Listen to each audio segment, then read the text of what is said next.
Hello, everyone. My name's Joseph Burton. I'm the founder and president of Hearts for Sight. I'm excited to be here with my colleague, Racquel. Racquel, say hi. Hi, good afternoon or good day, everyone. Excellent. Thank you, Racquel. So, Racquel and I are here to share a little bit more about our organization, Hearts for Sight Foundation. You can see it here. Our organization is raising funds to support our mental health program during this giving season. And so, we're really hoping that you can support our organization. We have an ambitious goal to raise $10,000 to support our mental health program. But before we go into those details, how about, Racquel, we go ahead and talk a little bit about some of the motivation that went into us developing Hearts for Sight as a nonprofit 501(c)(3). You want to share a little bit about our thoughts and reasons for starting Hearts for Sight? Sure. So, a few years back, when Joseph and I first met, um, we were chatting and we were talking about health and wellness services, the availability of health and wellness services for the blind and the visually impaired. And we both realized that really there is no health and wellness program per se for the blind and the visually impaired community, and there's no programs accessible for the blind and the visually impaired. So that's where the motivation really came from. And Raquel and I, we thought, if it's not available, then why not we create it for ourselves, for our community? And so that's where we came up with this idea, Heart for Sight, and knowing that our community has, economic challenges as well. We figured, okay, this has to be a nonprofit so that we can make our programs and services more affordable, so that the blind can participate in these wellness services that we were set to offer. And so this is where we came up with our mission. So Racquel does a fantastic job of sharing our mission. So Racquel, um, tell us a little bit about our mission. Our mission is breaking down barriers that restrict blind and visually impaired people in pursuing physical, mental, and emotional wellness. And it is important because, like we mentioned, there are a lot of barriers um, in accessing health and wellness programs and services, and also in accessing as simple as the outdoors. So the blind and visually impaired have historically been a pretty isolated community due to the barriers that we've mentioned earlier. Um, but since we've been, on the tail end of our shelter in place mandates and the COVID-19, these feelings of isolation were further exacerbated due to these unfortunate circumstances. And because of this, our community's mental health was significantly compromised. Lack of opportunities to be connected to others, limited opportunities to be outdoors and exercise, really compromised the mental health of folks that we worked with. And so we found that levels of anxiety, levels of isolation, feelings of depression were just significantly high. And so our team came up with the idea of providing mental health services for the blind and visually impaired. And we figured, since a lot of times folks who are newly adjusting to their vision loss may not have a place to speak about some of their concerns and challenges with regards to adjusting to their vision loss. And a lot of times folks don't have a platform to share about some of the feelings that they might be experiencing, whether that's frustration, whether that's anger because their vision is changing and they're losing that sense of identity or spontaneity.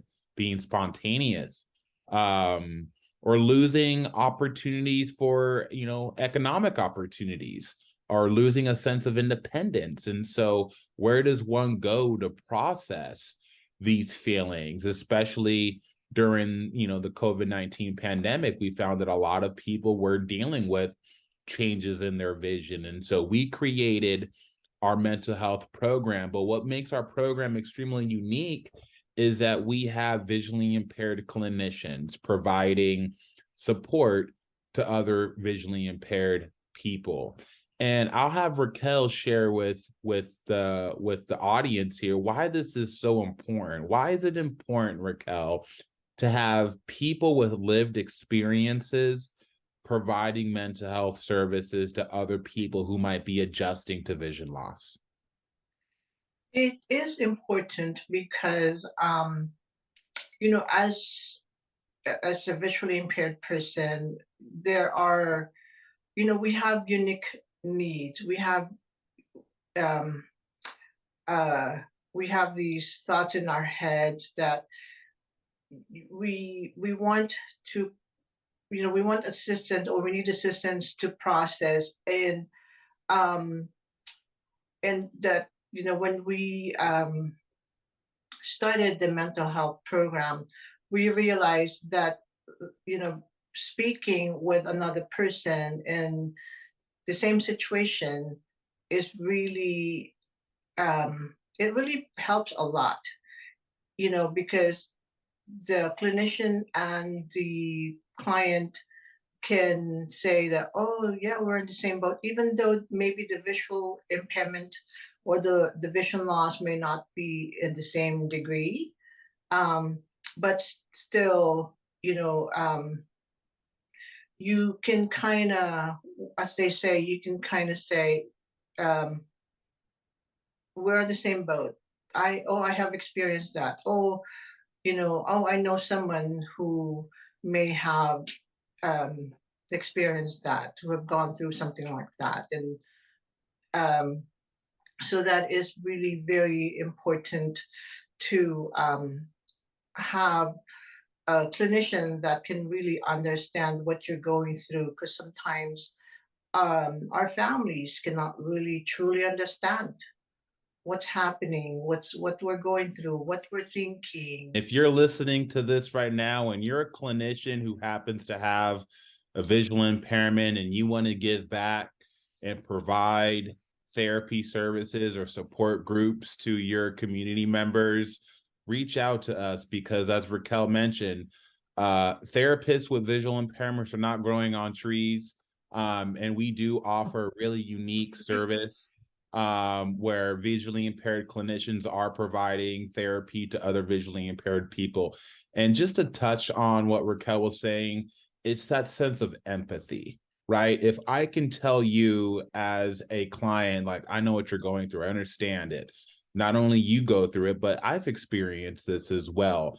But here are some of the ways in which we cope with losing our sight. Here are some resources that we have available so that we can foster our sense of independence. Here are some opportunities to get involved with so that you can be more connected to other people who might be experiencing what you're experiencing. And there you can learn how they go about coping. What resources and tools do they use to foster their level of independence?